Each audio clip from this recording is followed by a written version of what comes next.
describe dissipative structuring in this slide. So we know that there are two classes of structures in nature. One are equilibrium structures, which come about through the minimization of a generalized thermodynamic potential, for example, the Gibbs potential, at constant temperature and pressure. And they give rise to examples, crystalline structures or the solar system under the gravitational potential. But there also exists another class of structures which are known as non-equilibrium structures, and these arise through the optimization of dissipation. So familiar examples are the hurricanes, in which we are dissipating the temperature gradient of the system. So we have a warm, very hot or warm ocean surface and a cold upper atmosphere, and that gives temperature gradient, which gives rise spontaneously to this dissipative structure, which is known as a hurricane. We also have Barnard cells. So these are convection cells, which are also dissipating a temperature gradient. Then we have also, as an example, Belousov-Zhabotinsky reactor system, in which we are dissipating chemical potential. So we have some reactants coming in and products going out of the system. And the interesting thing in this case of the Belousov-Zhabotinsky reactor system is that we are breaking symmetry in both space and time. So these designs here, or these figures, actually change with time. So the system really looks alive, but it's a very abiotic system. But it's dissipative structuring, and the structuring is finding regions or different regions in which different chemical reactions are occurring. The density of the chemical reactions in the different colored regions are different. So the conjecture today is that these molecules, the fundamental molecules of life like DNA and RNA and the other ones, were also dissipative structures, but microscopic dissipative structures. So I will explain microscopic dissipative structuring in a moment, but first, let me give you the typical example when we talk about dissipative structuring. That is the Barnard cell. So this is the case of macroscopic dissipative structuring over coordinate degrees of freedom. So in the Barnard cell, we have two plates, a lower plate which is heated and an upper plate which is cool. And between the two, we have a liquid under gravity. Now, as long as the gradient of the temperature, or the difference in the temperature, remains below some value, which with these other variables, for example, the viscosity of the material and the gravitational potential, etc., as long as this Rayleigh number stays below some value, then we get only conduction. So we get a flow of heat due to the vibration, the vibrational movement of the molecules from the bottom plate to the upper plate, passing the energy through vibration only. But as soon as we go over a certain gradient of temperature or Rayleigh number, then we can all of a sudden get this structuring, which are known as Barnard cells. Now, the interesting thing of Barnard cells is that there are two types of Barnard cells. For the same system, we can have two different, what are known as stationary states. One stationary state is with the hot liquid coming up in the center, cooling off on the top, and then going down along the edges. That's one stationary state. And that gives us one entropy production. So the entropy production is just the flow, which is the flow of heat times the force, which in this case is the gradient of the temperature, or really the gradient of 1 over the temperature. Now we have also another stationary state which can exist, which is in which the hot liquid, instead of coming up in the center, comes up around the edges and cools off at the surface and then goes down in the center. And that gives rise to another stationary state, but that stationary state has a lower entropy production, so it has a lower flow of heat from the bottom plate to the upper plate. So in this regime, where we have these Barnard cells, this is in fact a nonlinear regime. And then this gives rise to this bifurcation diagram. So at some value, some parameter, for example, here it could be the gradient of the temperature corresponding to some Rayleigh number in which Barnard cells appear. Then we get these two possibilities, two different states. We get a bifurcation. And the system can go through to either. But the question is, which one does nature prefer? And it seems to be that nature prefers the state in which we have higher production of entropy. And I will explain why that is in future slides. So now to go on to microscopic dissipative structuring, this is instead of over coordinate degrees of freedom, it's over molecular degrees of freedom. And these are molecular degrees of freedom in our case that can be induced by UV light or UVC light. And these include, for example, isomerizations, tautomerizations, rotations around bonds, charge transfer, substitutions, exciplex formation, any molecular reconfiguration of the system in which we could store energy. So, and I'll give you the case here of microscopic dissipative structuring of adenine. And this experiment was actually done in 1966 by Ferris and Oregon and studied later by Boulanger et al. Through time-dependent density functional theory to determine the energy barriers between the different products, the different intermediate products in the reaction. So the system is that we have hydrogen cyanide in water and exposed to UVC light. So we start with 4 molecules of hydrogen cyanide. And that gives us, through chemical reaction that is just reducing the Gibbs-free energy, gives us cis-DAM, which is the lowest energy tetramer of 4 molecules of hydrogen cyanide. And by absorbing a photon at 298 nanometers, we're able to do a rotation around this double bond and produce what's known as trans-DAM. Okay, so to get from this cis-DAM to trans-DAM, we have to go over an energy barrier. It's a rather high energy barrier because this is a double covalent carbon bond here. So we need energy, and that energy, of course, we get from the photon, which is absorbed on this structure. And it also allows us to go downhill in entropy.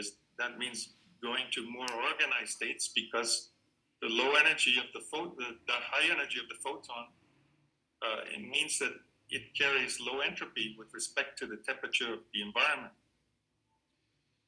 So we can go uphill in energy and downhill in entropy.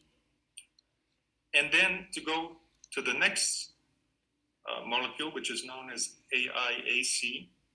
This is a proton transfer, which is also driven by the absorption of a light, this time at 313 nanometers. And then we can get a ring formation here by absorbing another photon at 275 nanometers. The rest of these reactions are chemical reactions without absorption of photons. And then we see the system absorbing rather strongly at 250 nanometers, and we get to what is known as AICN, this molecule. And then with the addition of another hydrogen cyanide molecule, we arrive at adenine. And adenine has the largest molar extinction coefficient of all these molecules. It's getting close to chlorophyll, not exactly as strong as chlorophyll. Chlorophyll is about 20,000 in these units, but it's quite strongly absorbing at adenine. And the interesting thing is that it's absorbing at 260 nanometers. It's absorbing just at the peak in this ultraviolet. This is the UVC light spectrum arriving at Earth's surface at the origin of life. So now we see, if we look at each one of these steps, 2 to 3 to 4, etc., we see that first we're absorbing at 298 nanometers, where there's very little light. Then we go to 313, where we're absorbing a little more, and then to 4, where this is AIAC, where we're absorbing a little more, and so on to 7 and 8 until we arrive at 8, where we're absorbing just at the peak and very strongly. So you can imagine this like a little hurricane being produced, no? It's starting category 2 hurricane, going to category 3, 4, and arriving at a category 8 hurricane. Of course, that doesn't exist in real life, but this is the analogy, no? So as we are going in the structuring process, we're absorbing more and dissipating more rapidly into heat, this UVC light. Now, another interesting thing is these molecules, particularly these molecules towards the end of this reaction chain, have what are known as conical intersections.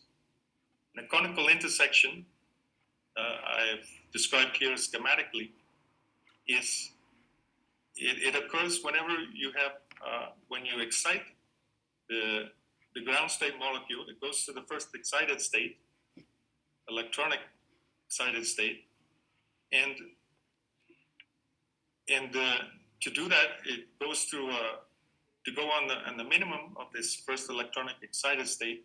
It goes to this deformed configuration where this carbon atom here actually comes out of the plane. So that gives it a different vibrational spectrum.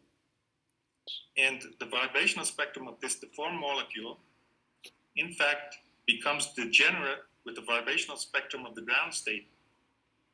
So the electronic excitation energy can go very rapidly to the ground state through this conical intersection because of this degeneracy in the vibrational energies of these states which correspond to these different molecules. They are different because this has been excited, so its potential energy surface is different from the ground state potential energy surface.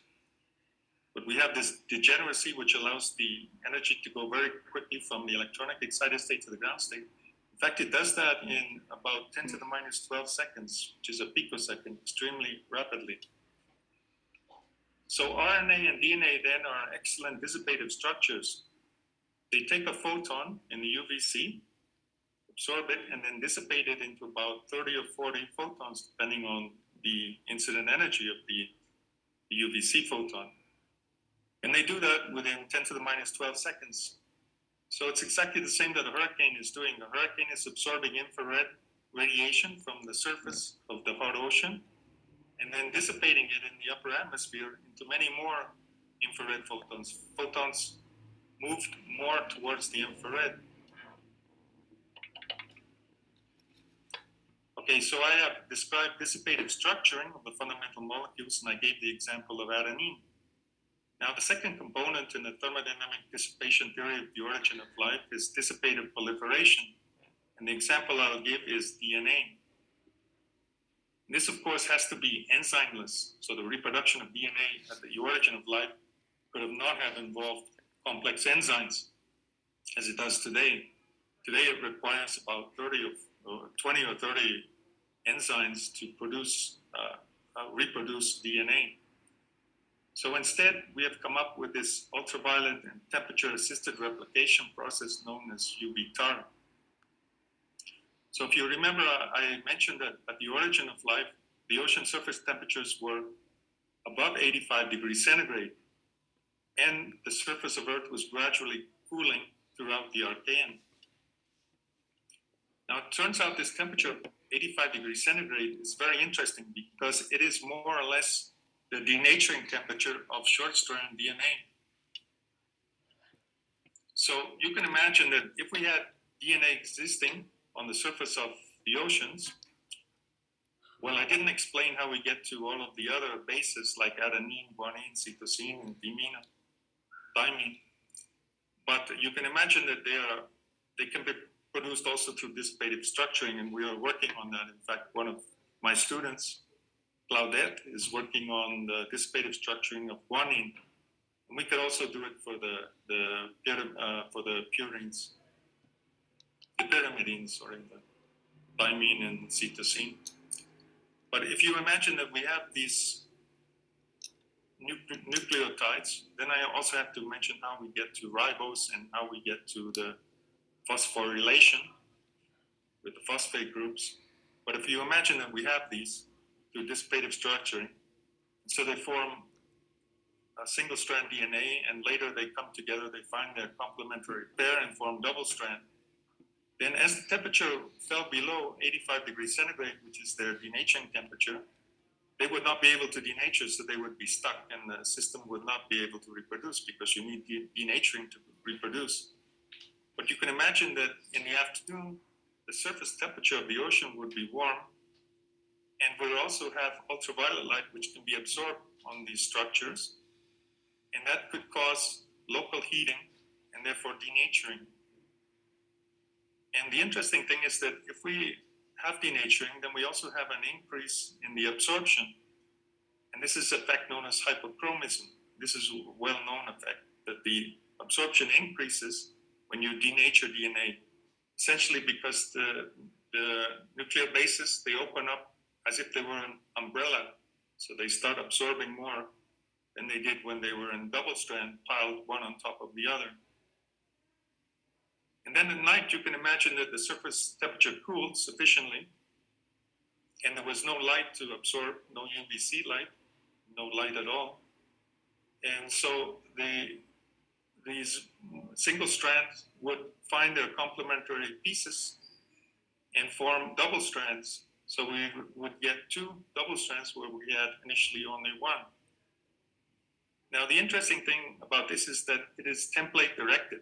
So this is a single strand acts as a template to form the second complementary strand. And so therefore it's autocatalytic photochemical reaction.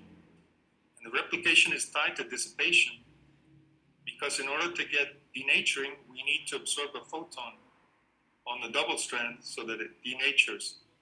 So the more dissipative, the more absorbing the double strand is of these photons, the more likely it is to denature when the surface temperature was cooler than its denaturing temperature, and the more likely, therefore, it would be reproduced.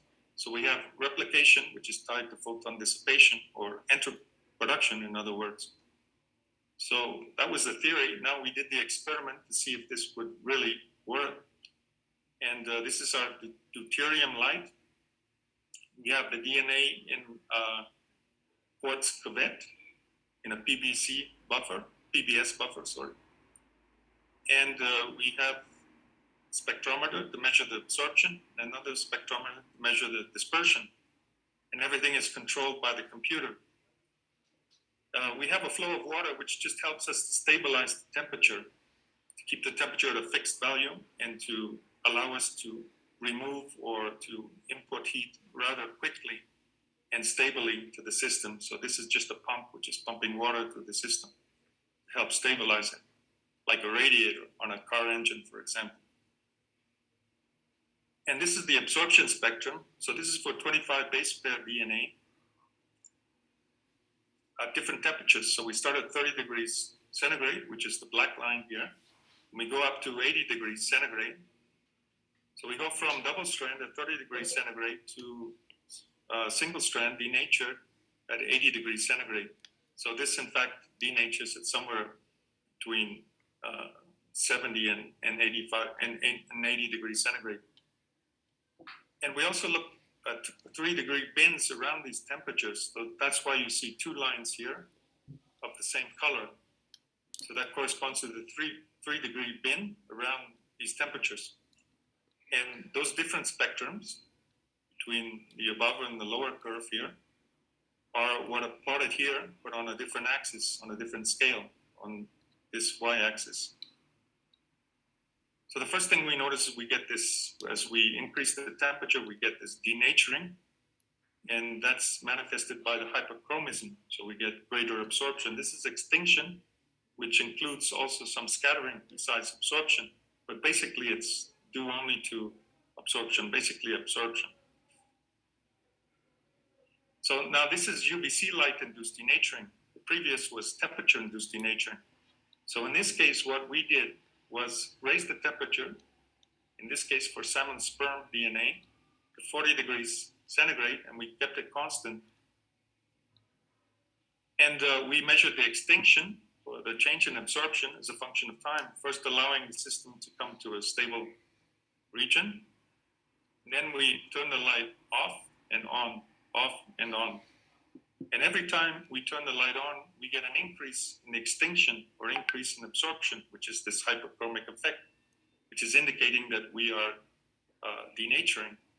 So this is actually integrated over 255 to 265. So we're integrating in this region 255 to 265. It's around the peak here. So we see every time we turn the light on, we get an increase in absorption, so denaturing. And well, this is the integration. We can actually look what it looks like as a function of wavelength. And these are the different spectrum differences from the spectrum taken at the end of the light on period minus the spectrum taken at the beginning of the light-on period. This is for different temperatures. So we see that we get something very similar to temperature-induced denaturing here, these difference curves. But this is due to light-induced denaturing. So we can now integrate these curves as a function of wavelength over wavelength, and then measure the effectiveness or the effective denaturing in percent per hour. This is for 25 base pair synthetic DNA. So we're denaturing double strand now through UVC light. And so you see, as we get to the denaturing temperature, which is about 80 degrees centigrade, we start increasing very rapidly the denaturing due to the absorption of UVC light on this double strand DNA. So what's happening then is the photon's coming in, it's getting absorbed on one or maybe two base pairs, and then it's spreading the energy around the region, and that's causing the DNA to denature, particularly at the ends of the DNA, these frayed ends. So then this is what we call dissipative proliferation. So this is occurring here in the afternoon on the ocean surface. And then the final step is extension, finding complementary parts and putting them together to form a double strand. Now, this we haven't studied in the laboratory, but others have studied it. And it is possible to do if you have phosphorylated nucleotides. That means with the 3 phosphate groups on them.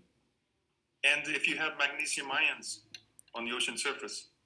But magnesium ions are not something complicated to imagine out of this world. So then we have a complete replication process for DNA. So that was the example I gave for dissipative proliferation, which was the second component or second element of the thermodynamic dissipation theory for the origin of life. Third component is dissipative selection or evolution. And this comes from, this is based on classical irreversible thermodynamic theory, which was developed by Prigogine in the 50s and 60s. But I won't go into all of the details. I'll just give you the very basics. So the entropy production per unit volume, P over V, sometimes written as DIS by dt over V. This DIS means internal production of entropy due to irreversible processes which are occurring within the system. It's just the sum, a bilinear sum of forces times flows, x times j. So for example, in the case of a chemical reaction, the force is the affinities over the temperature, and the flows are the rates of the reaction or the velocities of the reaction v. And we know this has to be greater than or equal to 0 if it's an irreversible process. The entropy production has to be positive definite. Okay, now the fact that we can write the entropy production as a bilinear form in x times j, force times flow, allows us to write the change in the entropy production per unit time in two parts. One due to the changes in the forces, the free forces in the system as a function of time, and another part due to the changes in the flows as a function of time.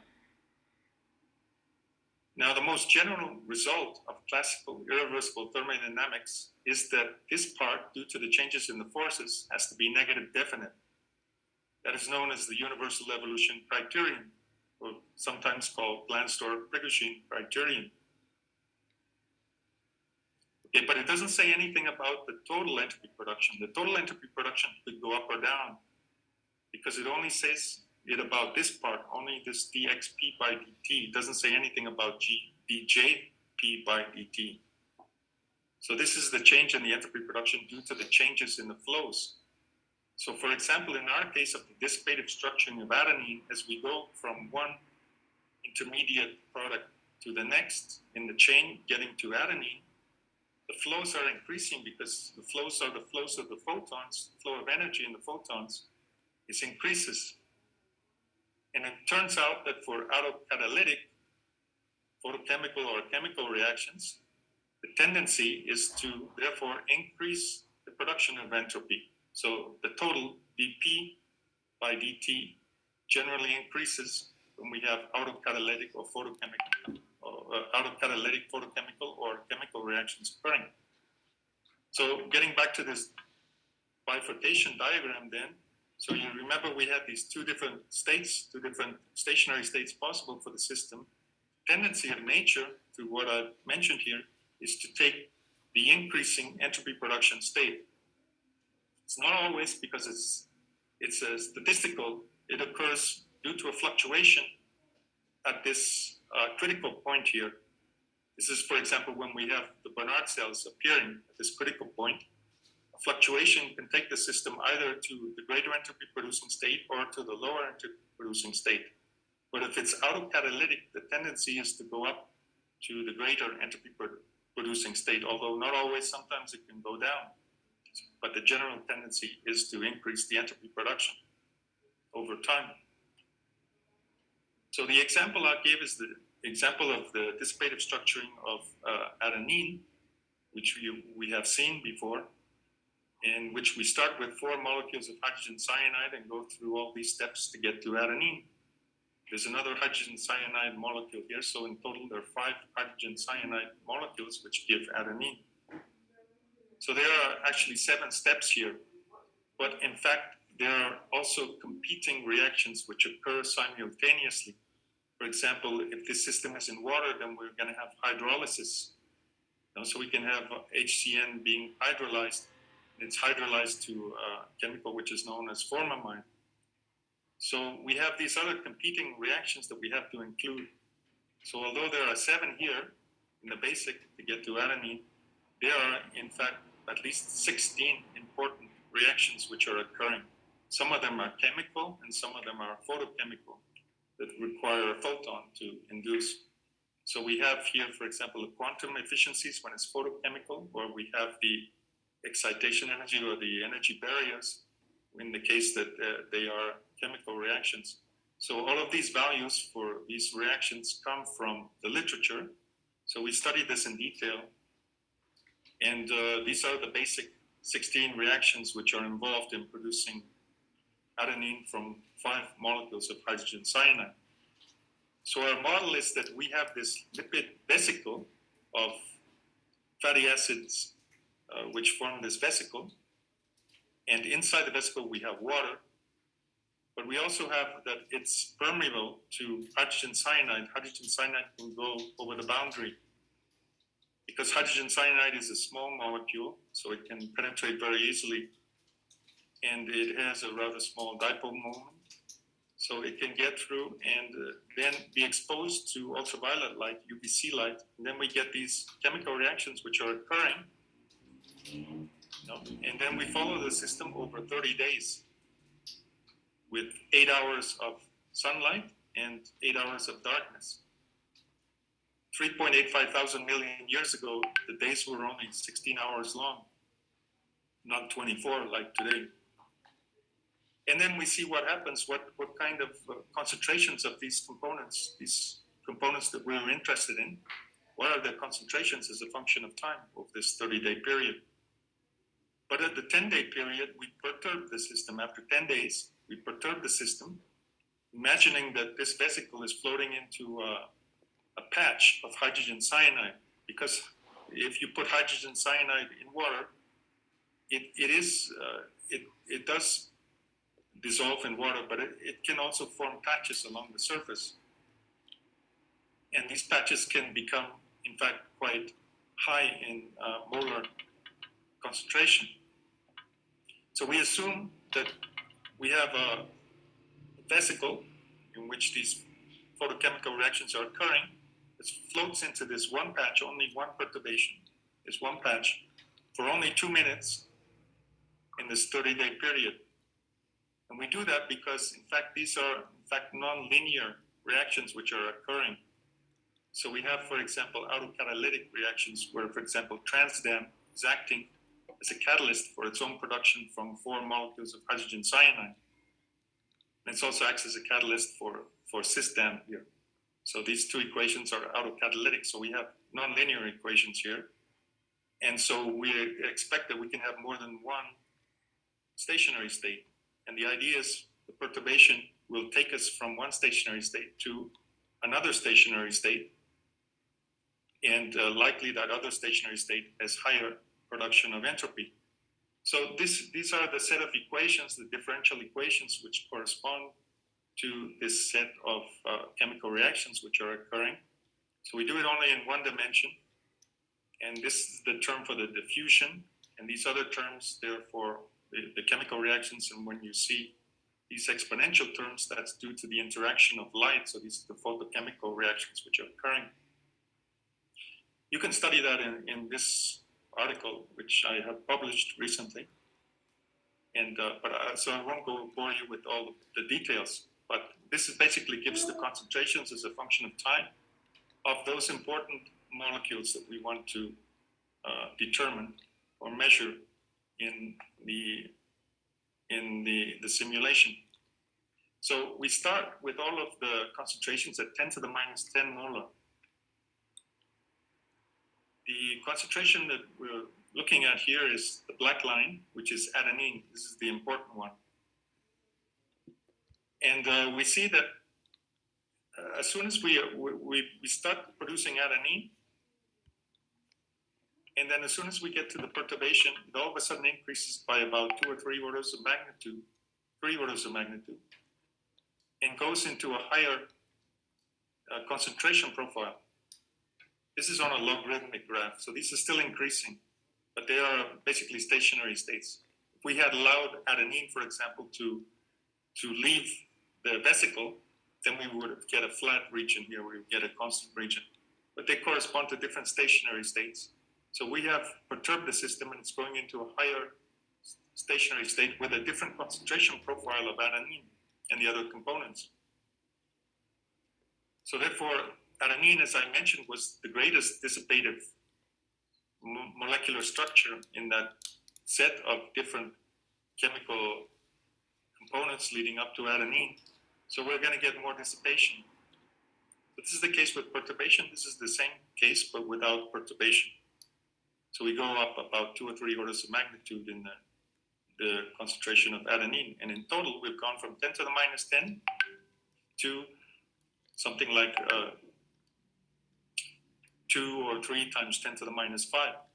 So we've gone 5 orders of magnitude, increased concentration of adenine in the system over a period of 30 arcane days.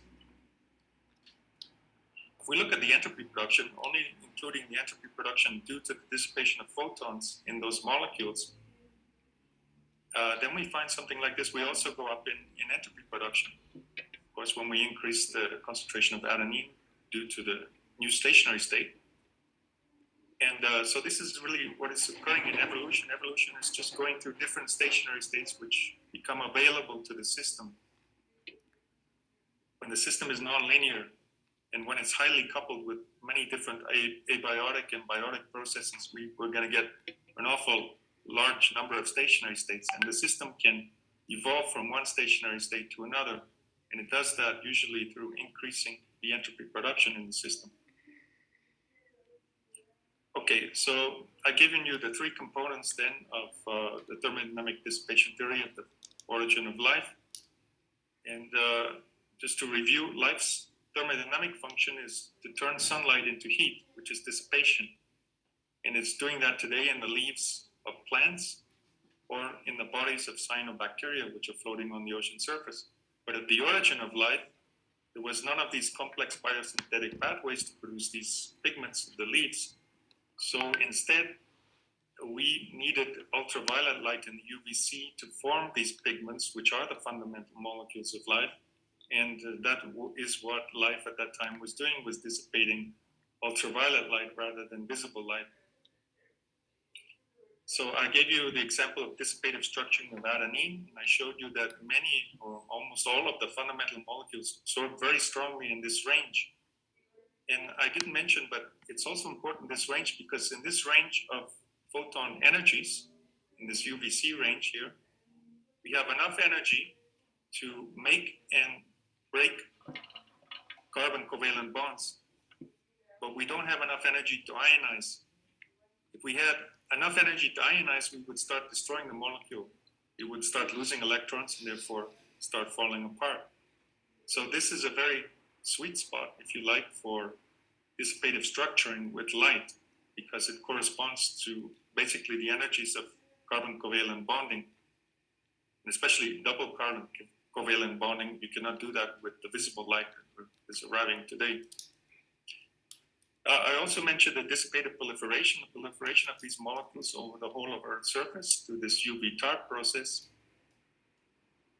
And dissipative selection, we're selecting those stationary states with greater entropy production as a function of time through this bifurcation process. So therefore, I hope I have given you, or at least convinced you a little bit, that these are the non-equilibrium thermodynamics elements which are, in fact, sufficient for explaining the origin and evolution of life. And before finishing, I would just like to thank my collaborators, Alex Simonoff from Cyril and Methodius University of North Macedonia, Oliver Manuel from the University of Missouri, Jose Manuel Nieto from the University of Havana, Cuba. And we've had 12 students who have finished their thesis on different aspects of this project. Ivan here, and we have 4 students, new students, who are doing their thesis now. Ivan, who is appearing twice here because he did his bachelor's degree. Now he's doing his master's degree with us. And we have Claudette, who's doing the determination of the concentrations of guanine through dissipative structuring. And Andres, who's going to be looking at the types of stars in which we would expect that we could have dissipative structuring on planets of those stars. And Eduardo, who's determining photon potential to use in this dissipative structuring, or for any kind of photon interaction with material in general, based on Planck's equation for the entropy of an arbitrary beam of photons. And also like to thank finally the GAPU-UNAM. These projects starting in 2005 until now, they have provided us with money for becas and for projects, becas for students, grants for students, and projects then for conferences, things like that. Finally, just to give you a book available, it's free of charge on my ResearchGate page. So by logging into ResearchGate and looking up my name, you can take down this book. And if you want to buy a hard copy, it's also available on Amazon. And if you have any questions or would like to contact me or have any ideas of collaboration, I'd be very grateful to hear from you. Just send me an email at this email. And thank you very much for your attention. And I'll be very grateful for any questions you may have. So thank you so much, Caro. I can now see a little bit more about what you meant by thermodynamic dissipation theory of the origin of light. And the floor is open for any questions that you may have. For example, Sai, just raise your hands if you want to ask any questions. Sai, I need to unmute you. Yep, yeah. There you are. Thank you, Professor. It was a very interesting talk. I have one question about the dissipative selection example that you gave, about 5 hydrogen cyanide molecules absorbing the UV to become an adenine. So my question is about, you mentioned that the temperature, early temperature is 86 degrees. Yes, be on the slide, the previous slide. Oh, yes, this one. Yeah. Okay. So, but hydrogen cyanide has a boil point of around 26 degrees centigrade. And here you show a vesicle and interface, I think in the next slide somewhere. Is it here or the next slide? Next one. What is it you're looking for, sorry? You show the reaction happening inside water. Okay. Here. Yes, here. Yes. So, but my question is, at 85 degrees centigrade, hydrogen cyanide would be in vapor form, isn't it? Well, if it's mixed with water, you wouldn't expect it to be in vapor. You also have to imagine that there could have been a higher surface pressure, about 2 atmospheres, maximum 2 atmospheres, and hydrogen cyanide is soluble in water. And in fact, this experiment has been done. So you would get some evaporation, certainly. Yes. But this hydrogen cyanide, I didn't explain to you where it comes from. It in fact comes from the interaction of ultraviolet photons, more in the ultraviolet, at about 145 nanometers, interacting or destroying nitrogen molecule. I think it's actually 122 nanometers, destroys the molecule of nitrogen. And then nitrogen can attack methane to produce hydrogen cyanide. So it's assumed that we have something like what is happening in the atmosphere of Titan, the moon of Saturn, in which we are getting the production of hydrogen cyanide continuously, and it's raining down to the surface. So there have been calculations about what kinds of concentrations of hydrogen cyanide one would expect given the different processes of production of hydrogen cyanide. It was in fact Miller who did that, I think going back into the 1970s. And they found a rather small amount because they assumed that the hydrogen cyanide would flow through these hydrothermal vents at the bottom of the oceans every 20 million years. And that would destroy them because there are very high temperatures to these hydrothermal vents, 400 degrees centigrade or something like that. So that destroys the molecule. So these regions of hydrothermal vents, even though many believe that life started at the bottom of the ocean in these hydrothermal vents, Miller always argued that these hydrothermal vents were regions of destruction of molecules. But there's one thing that Stanley Miller didn't take into account when he did his calculation of the concentrations of hydrogen cyanide in the oceans. And that is the fact that there is a surface layer of these molecules. All of these, hydrogen cyanide has a dipole moment, but it also can, there's a little layer on the surface, which is due to these amphiphilic molecules, which have both hydrophobic and hydrophilic parts. So these molecules have a tendency to stay at the ocean surface. And for example, if there are raindrops, the bubbles, the air bubbles, which are produced by the drops, come to the surface, and they bring with them all of these molecules, which are in the liquid in the ocean, in the bulk. So you can get much higher concentrations, maybe 10 to the 5 times higher concentrations in the surface than you would in the bulk. And that is known today, in fact. So we could expect that there are many different processes going on, like evaporation, as you say. And there are also these processes which are tending to collect hydrogen cyanide and bringing them to the surface. So we're not really too far out of the ballparks, starting with hydrogen cyanide. I think we started at 10 to the minus 5 molar. Was the amount of hydrogen cyanide, the concentration in the waters that we assumed for the, let me find it here. Okay, so here, I don't know if you can see at the top, but here we're starting at about 6 times 10 to the minus 5 for hydrogen cyanide. H is hydrogen cyanide. Okay. Okay. So we're not too far from what could be plausibly expected. But of course, these calculations could be orders of magnitude out of whack. Thank you, Carol. I think we have enough of the answer. We see your point. There is 2 more questions.